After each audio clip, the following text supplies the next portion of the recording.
Kā jau tika minēts dažādos interneta portālos, 21. janvārī Slimību profilakses un kontroles centrs ir izsludinājis gripas epidēmiju visā valsts teritorijā. Valsts vēlas visus informēt, ka no valsts budžeta līdzekļiem tiks apmaksāts ģimenes ārstu mājas vizītes pie gripas slimniekiem. Ņemot vērā to, ka gripas un citu augšējo elpošanas ceļu infekciju simptomi ir līdzīgi, pieņemot pieteikumu mājas vizītei, ģimenes ārstam ir iespējams detalizēti noskaidrot esošās slimības simptomus. Gadījumā, ja ģimenes ārsts būs ieradies mājas vizītē pie pacienta kā pie gripas slimnieka, tomēr konstatējis, ka pacientam nav gripas saslimšana, bet ir kāda cita augšējā elpošanas ceļu infekcija, par ģimenes ārsta mājas vizīti arī šajā gadījumā būs jāmaksā tikai pacienta iemaksa 2 lati.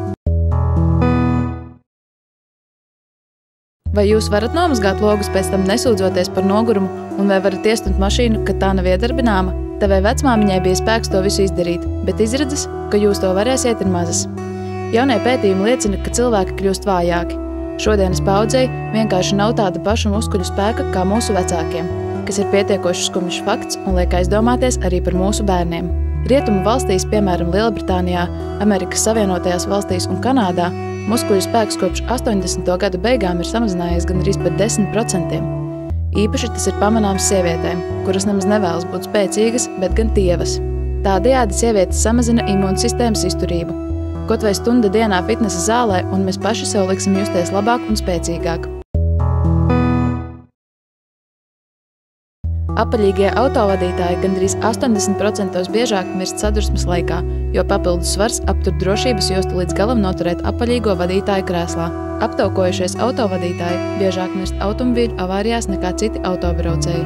Arī apaļīgās sievietes visvairāk ir pakļautas riskam, brīdina zinātnieki. Svars dzen ķermeni vairāk uz priekšu sadursmes laikā, jo to papildus mīkstie audi novērš drošības jostu pievilkšanu, un tā atduras tūlīt pret ieguņa kaulu.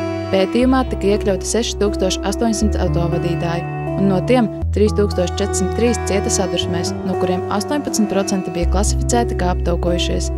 33% bija liekais svars, un 46% bija ar veselīgu svaru. Eksperti gan atzīst, ka ir jādomā līdz savam svaram ne tikai negadījumu dēļ, bet pašsajūtas un veselības nolūkos arī dzen.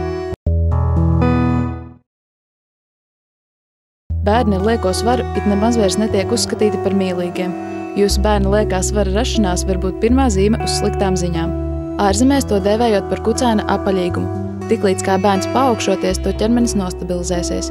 Tā uzskata lielākā daļa māmiņu, bet tikai 30% gadījumu viņai tiešām ir taisnība. Nešķiet pārsteidzoši uzzināt, ka aptaukojušies bērni visticamāk ir ar augstu asinsspiedienu, augstu holesterīna līmeni un pat pazīmes agrīnā stadijā uz 2. tipa diabētu. Slimība parasti ar lieko svaru pieaugušajiem tagad sākusi skart arī bērnus. Nedrīkstam ļaut izskatam sevi maldināt un ļaut savam bērnam ciest no neveselīgā uztura sekām.